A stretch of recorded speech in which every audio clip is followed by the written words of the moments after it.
राम राम बंधुओं, ज्योतिर्लोक में आपका हार्दिक स्वागत है।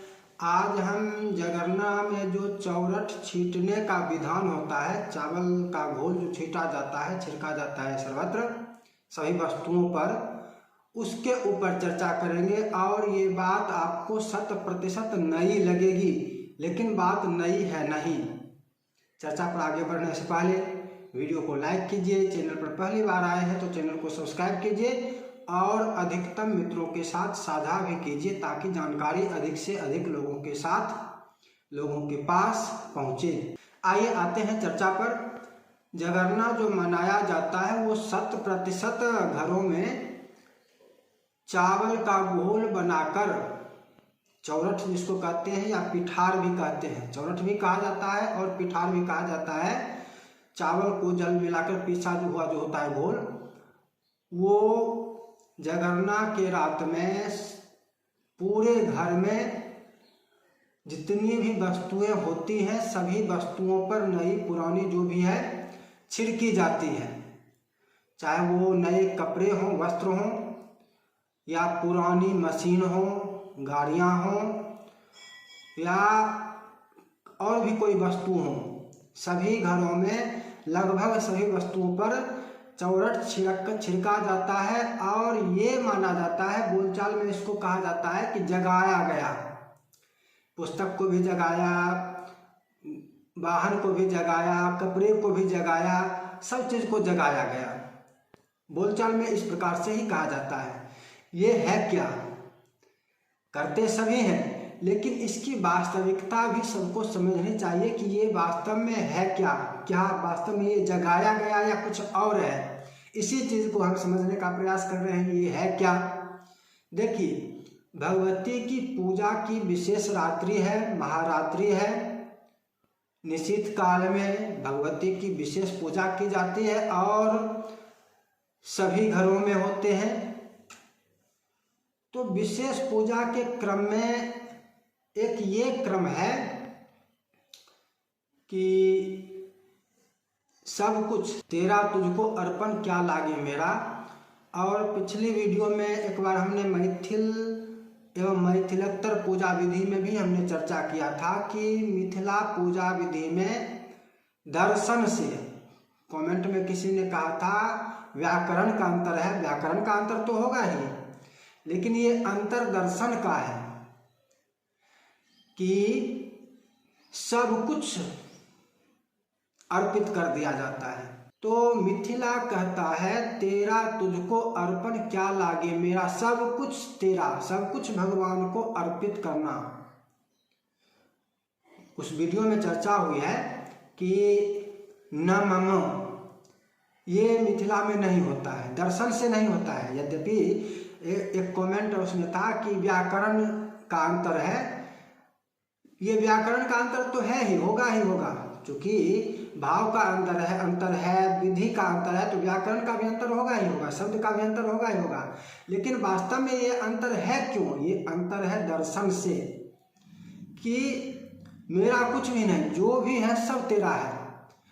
और सब कुछ भगवती को अर्पित किया जाता है। वो छिड़कने का तात्पर्य है, चौरठ सब कुछ सभी वस्तुओं पर छिड़का जाता है, वो इसका तात्पर्य हो गया कि सब कुछ भगवती को, दुर्गा को समर्पित किया गया कि ये भी आपका, ये भी आपका, ये भी आपका, सब कुछ अर्पित कर देना।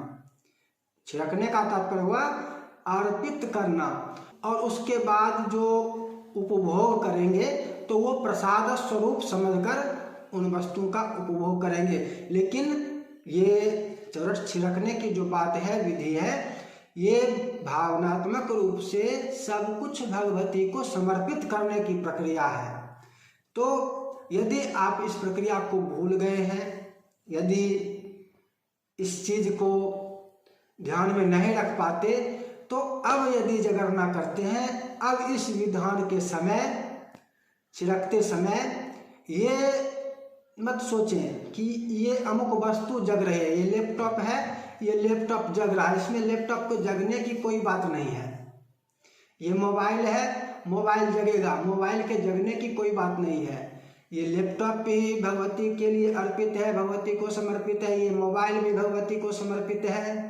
ये भावना रहनी चाहिए, ये भावना रखकर चौरठ छिड़कनी चाहिए। और जागरणा में जो ये विधान है इसका वास्तविक तात्पर्य यही है।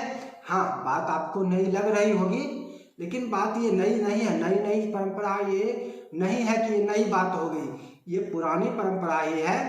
और समर्पित करने की ये विधि होती है कि किसी वस्तु पर जो यदि पहले से लगी हुई है या जो वस्तु उपस्थित ना हो सके तो उस वस्तु पर अक्षत, जल इत्यादि द्रव्य समर्पित कर दिया जाए, छिड़क दिया जाए, छोड़ दिया जाए, पुष्पादि छोड़ दिया जाए। तो उसी क्रम में ये भी एक प्रक्रिया है कि चावल के चूर्ण का जो घोल होता है, पिठार या चौरठ, इसका विशेष प्रयोग करते हैं अष्टदल इत्यादि बनाने में, रंगोली आदि बनाने के लिए। तो यही उस समय सभी वस्तुओं पर छिड़का जाता है। तो अब यदि आपको ये बात ज्ञात नहीं थी और ज्ञात हो गई तो इस विधि के समय, ये छिड़कने का जो विधान है, ये क्रिया जब कर रहे हों उस समय भावना यही रखनी चाहिए कि ये वस्तु भी आपकी है, आपको समर्पित है, ये वस्तु भी आपकी है, आपको समर्पित है, ये घर भी आपका है, ये सब कुछ तेरा तुझको अर्पण क्या लागे मेरा। और इसी सिद्धांत से सब कुछ भगवती को समर्पित ही है, सब कुछ भगवती का ही है, सब कुछ भगवान का ही है। तो हवन के समय या पूजा के समय जो हम कहेंगे कि इदम न ममो, जो हमने दिया इसके अलावे ये तो मेरा नहीं है, जो हमने दिया इदम ओम गणपतये स्वाहा, गणपति के लिए दिया, इदम न ममो, ये मेरे लिए नहीं है या मेरा नहीं है। यानी इसके बाद अतिरिक्त तो जो है, इस हवन सामग्री के अतिरिक्त हवन जो कर रहे हैं या पूजा के समय में, इसके अतिरिक्त तो जो मेरे घर में है वो बाद बाकी मेरा है क्या? वो बाद बाकी भी मेरा नहीं है। और इसीलिए इसी कारण से इदम न मम नहीं होगा कि ये बाकी भी मेरा नहीं है। ऐसा नहीं कि बाकी मेरा है, ये केवल मेरा नहीं है, बाकी मेरे लिए है, ये केवल मेरे लिए नहीं है, ऐसा नहीं है। बाकी भी मेरा नहीं है, ये भी मेरा नहीं है, तो यहाँ पर न ममो मेरा है क्या कि मैं बाद बाकी को अपना मानूं? ये सिद्धांत मिथिला का है, मिथिला का ये दर्शन है। और इसी कारण से न ममो भी होता है। और समर्पण कब होता है? समर्पण कब किया जाता है? समर्पण संपूर्ण समर्पण जागरणा की रात्रि में ही किया जाता है। तो जागरणा में निशा पूजा तो करनी चाहिए, जागरण करनी चाहिए। जागरण करेंगे तभी जागरणा नाम होगा। कोई वस्तु नहीं जगती है, किसी वस्तु को आप जगाते नहीं है, वो समर्पित करते हैं। और जागरणा इस प्रक्रिया का नाम नहीं है, जागरणा जागने का नाम होता है। तो जग कर रात भर भगवती की पूजा, स्तुति, जप, पाठ जो भी कर सके, जिस तरह से भी कर सके, भजन इत्यादि करनी चाहिए। और जितना संभव हो सके, जो व्यवस्था हो सके, उस व्यवस्था से पूजन इत्यादि करें। तो ये जागरणा के विषय में विशेष चर्चा थी। बात नहीं लगी हो, पसंद आई हो, वीडियो अच्छी लगी हो तो लाइक कीजिए। चैनल पर पहली बार आए हैं तो चैनल को सब्सक्राइब कीजिए, क्योंकि इसी तरह से और भी बहुत सारी जानकारियां आपको हमारे चैनल पर मिलेगी। और अधिकतम मित्रों के साथ जानकारी को साझा भी कीजिए। फिर मिलेंगे नई चर्चा के साथ। जय जय श्री राधे।